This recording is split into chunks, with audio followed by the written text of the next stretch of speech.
प्रश्न, शिक्षण अधिगम में प्रयुक्त विभिन्न शिक्षण सूत्रों का वर्णन कीजिए। उत्तर, भाषा शिक्षण प्रक्रिया सामान्यतः शिक्षण का अर्थ ज्ञान प्रदान करना, जानकारी देना, कुशलता विकसित करना आदि है। भाषा शिक्षण से हमारा अभिप्राय शिक्षण की उस विशिष्ट व्यवस्था से है जिसके द्वारा भाषाई कुशलता का विकास संभव हो। भाषाई कुशलता का संबंध भाषा के 4 कौशलों से है: श्रवण सुनना, भाषण बोलना, पठन पढ़ना, लेखन लिखना। इनका वर्गीकरण निम्न प्रकार से है: भाषा अधिगम और भाषा शिक्षण, भाषाई कौशलों का विकास, मुख्य कौशल, ग्रहणात्मक, अभिव्यक्तात्मक। ग्रहणात्मक का जो है इसका वर्गीकरण ऐसे है: श्रवण, पठन एवं भाव विचार ग्रहण। अभिव्यक्तात्मक का भाषण, लेखन एवं भाव विचार प्रकाशन। ग्रहणात्मक एवं अभिव्यक्तात्मक कौशलों की सार्थकता संप्रेषण की पूर्णता अर्थात भाव विचार ग्रहण एवं भाव विचार प्रकाशन में होती है। भाषा अधिगम का दायित्व मुख्यतः शिक्षक का होता है। वह शिक्षार्थियों की आवश्यकता, रुचि व क्षमता के अनुसार पाठ्य सामग्री को व्यवस्थित करता है और उसके शिक्षण की योजना तैयार करता है। विविध प्रकार की तकनीकों तथा साधनों एवं युक्तियों की सहायता से वह शिक्षण सामग्री को बड़ी कुशलता में प्रस्तुत करने का प्रयास करता है। इससे शिक्षार्थी अधिगम के लिए प्रेरित हो जाते हैं। भाषा अधिगम और भाषा शिक्षण। भाषा अधिगम और भाषा शिक्षण परस्पर संबद्ध प्रक्रिया है। प्रभावी अधिगम के लिए प्रभावी शिक्षण आवश्यक है। स्पष्ट है कि भाषा शिक्षण और अधिगम दोनों का संबंध शिक्षार्थी से है। शिक्षार्थी की आयु, योग्यता, सत्र तथा अन्य विशिष्टताएं शिक्षण प्रक्रिया को प्रभावी करती हैं। किसी भी कार्य को सीखने की जन्मजात क्षमता का भी भाषा अधिगम एवं शिक्षण में समुचित महत्व होता है। सभी बच्चों में भाषा सीखने की गति बराबर नहीं होती। व्यक्तिक भिन्नता का प्रभाव भाषा अधिगम और शिक्षण प्रक्रिया पर भी पड़ता है। अधिगम शिक्षण प्रक्रिया के 4 प्रमुख घटक हैं। नंबर 1 शिक्षार्थी, नंबर 2 शिक्षक, नंबर 3 पाठ्य सामग्री, नंबर 4 शिक्षण विधि। अधिगम और शिक्षण प्रक्रिया में परस्पर संबद्धता स्पष्ट करता आरेख। भाषा अधिगम शिक्षण प्रक्रिया को ये आरेख जो है ये यहाँ स्पष्ट कर रहा है। भाषा शिक्षण के सामान्य सिद्धांत। भाषा शिक्षण के वे सामान्य सिद्धांत जिन्हें प्रत्येक शिक्षक को सभी प्रकार के पाठ पढ़ाते समय ध्यान में रखना चाहिए। रुचि का सिद्धांत। बालक के लिए शिक्षण उस वक्त तक कारगर न होगा जब तक उसमें सीखने के लिए रुचि जागृत न हो जाए। पहले बालक को दंड या अनुशासन द्वारा नियंत्रित करके ज्ञानार्जन के लिए प्रेरित किया जाता था, परंतु अब इस बात पर बल दिया जाने लगा है कि बालक के शिक्षण में उसकी रुचि को जागृत करना जरूरी है।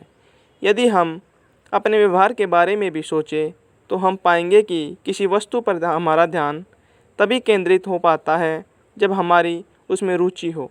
अब प्रश्न यह उठता है कि यदि किसी विषय या उस विषय के किसी एक पक्ष में बालक की रुचि न हो तो क्या ज्ञान संबंधी जानकारी बिल्कुल ही न दी जाए।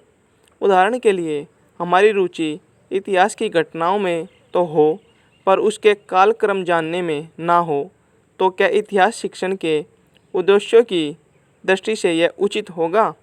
देखने में आया है कि रुचि होने के कारण ही अधिकतर बालक फुटबॉल, क्रिकेट, टेनिस जैसे खेलों के आंकड़े और जानकारी बखूबी याद रखते हैं और समय समय पर उस पर बहस भी करते हैं।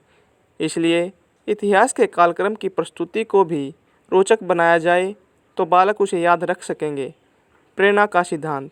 प्रेरणा का सिद्धांत अधिगम की दृष्टि से अत्यंत महत्वपूर्ण और उपयोगी है, किंतु उचित अवसर पर उसका उचित प्रयोग बहुत ही ज़रूरी होता है। रुचि, आवश्यकता और प्रयोजन शिक्षा की दृष्टि से उपयोगी प्रेरक हैं। उद्देश्यहीन प्रयोजन रहित कार्य मानसिक शिथिलता उत्पन्न करता है। अतएव भाषा शिक्षण भी प्रयोजनपूर्ण तथा स्वदेश्य होना चाहिए। क्रिया द्वारा अधिगम का सिद्धांत। बालक को भी सीखने में उसी समय आनंद आता है जब वह क्रिया द्वारा अपने आप सीखता है।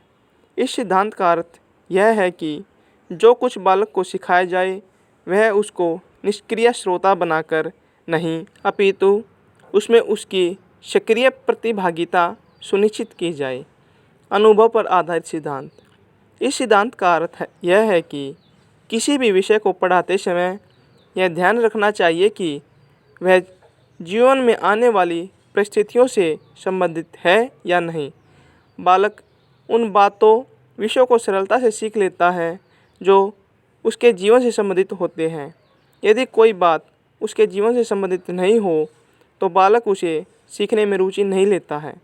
इसी दृष्टि से भाषा शिक्षण में बालक में अपने अनुभव को उदाहरणार्थ लेने से बालक को भाषा की जटिलता समझने में आसानी होती है। उद्देश्यपूर्ण शिक्षण। बिना उद्देश्य के शिक्षण सफल नहीं हो सकता, इसलिए शिक्षण उद्देश्यपूर्ण हो। उद्देश्योन्मुख पाठ्य सामग्री। पाठ्य सामग्री उद्देश्योन्मुख हो। शिक्षक पाठ्य सामग्री का चुनाव इस प्रकार करे कि वह शिक्षण के उद्देश्यों को पूरा कर सके। विभाजन का सिद्धांत। यह सिद्धांत इस बात पर जोर देता है कि पाठ्यक्रम को कितनी इकाइयों अथवा पाठों में विभाजित किया जाए ताकि बालक सरलता से एक स्तर से दूसरे स्तर पर जा सके। पुनरावृत्ति का सिद्धांत। यह सिद्धांत इस बात पर बल देता है कि पठित सामग्री की उपयुक्त पुनरावृत्ति से बालक का अधिगम दृढ़ होता है और साथ ही उसमें स्पष्टता भी आती है। शिक्षण सूत्र। शिक्षाविदों ने अपने प्रयोगों के आधार पर शिक्षण सूत्रों को निम्न भागों में बांटा है। प्रमुख शिक्षण सूत्र, इसको डायग्राम के माध्यम से समझाया जा रहा है। इसको 6 भागों में वर्गीकृत किया गया है, जिनका वर्णन हम आगे करते हैं। यहाँ पे ये डायग्राम है, इसको आप देख लीजिए। ज्ञात से अज्ञात की ओर। इसका तात्पर्य यह है कि बालकों को जो ज्ञान प्राप्त है उसी पर नए ज्ञान की नींव रखी जाए। जो कुछ बालक जानते हैं उसी को आधार बनाकर वह सिखाना चाहिए जो वे नहीं जानते। अतः शिक्षक को सबसे पहले बालक के पूर्व ज्ञान की जानकारी प्राप्त करनी चाहिए। जैसे नंबर 1, शाहजहाँ के बारे में पढ़ाते समय ताजमहल से प्रारंभ करना चाहिए, क्योंकि ताजमहल ज्ञात है और शाहजहाँ अपेक्षाकृत अज्ञात। नंबर 2, झांसी की रानी के ज्ञान को आधार बनाकर स्वतंत्रता संग्राम के बारे में पढ़ाना।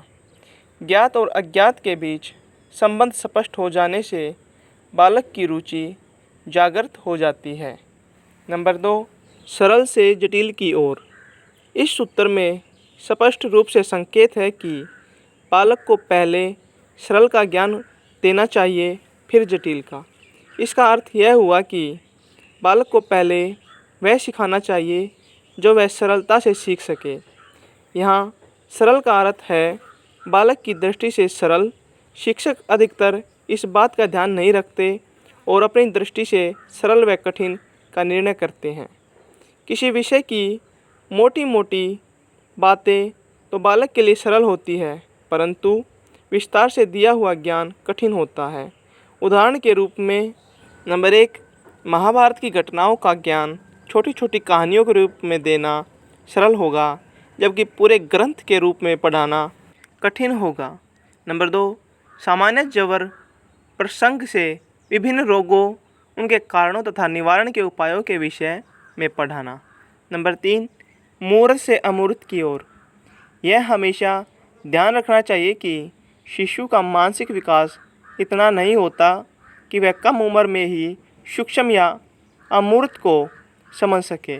केवल दृश्यमान वस्तुओं के द्वारा ही उसमें सूक्ष्म को समझने की क्षमता का विकास किया जा सकता है, परंतु इस शक्ति के विकास के लिए हमें मूर्त से अमूर्त के सूत्र को ध्यान में रखना होगा।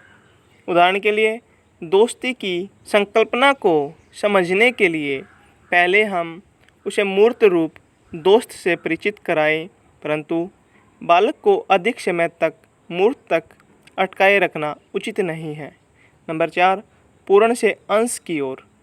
इस सूत्र के अनुसार बालक को जो कुछ भी सिखाया जाए उसे पहले पूर्ण रूप में सामने रखा जाए और बाद में उसके अंश को स्पष्ट किया जाए। यह सूत्र गेस्टाल्ट मनोविज्ञान पर आधारित है, जिसके अनुसार हम पहले पूर्ण का प्रत्यक्षीकरण करते हैं, फिर उसके अंगों का भाषा विकास में बालक वाक्यों को एक इकाई के रूप में सीखता है और उसके अलग अलग अंशों पर ध्यान बाद में देता है। पर ध्यान रहे कि पूर्ण का यह ज्ञान जटिल न हो। इसी दृष्टि से बालक को पूर्ण इकाई माना जाए, न कि पूरे अनुच्छेद को। उदाहरण वाक्य में प्रयुक्त कर्ता कर्म आदि।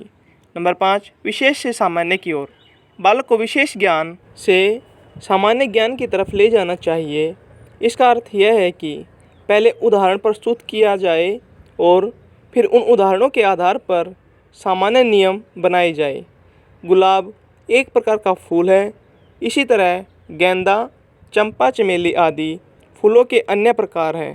पहले हम एक एक फूल विशेष से परिचित कराएं, फिर बताएं कि इस प्रकार की सभी वस्तुएं फूल कहलाती हैं। नंबर 6, आगम से निगम की ओर। इस सूत्र के अनुसार अनेक उदाहरण देकर नियम का निर्धारण किया जाता है। शिक्षक इस सूत्र का उपयोग विभिन्न विषयों के शिक्षण में कर सकता है। व्याकरण के पाठ में इसका उपयोग इस प्रकार हो सकता है: विभिन्न वाक्य लेकर उसमें नाम बताने वाले शब्दों को छाँटने के लिए कहा जाए, फिर यह पूछा जाए कि यह नाम किस प्रकार का है, क्या वह किसी व्यक्ति का नाम है, स्थान का नाम है या किसी वस्तु का। अब बताया जा सकता है कि इस प्रकार के सभी शब्द संज्ञा कहलाते हैं। इसी तरह विशेषण आदि को भी छाँटने के लिए कहा जा सकता है। अतः शिक्षण के दौरान इन सूत्रों के उपयोग से शिक्षक अपने शिक्षण कार्य को अधिक सरल, सुगम, स्पष्ट एवं रोचक बना सकता है।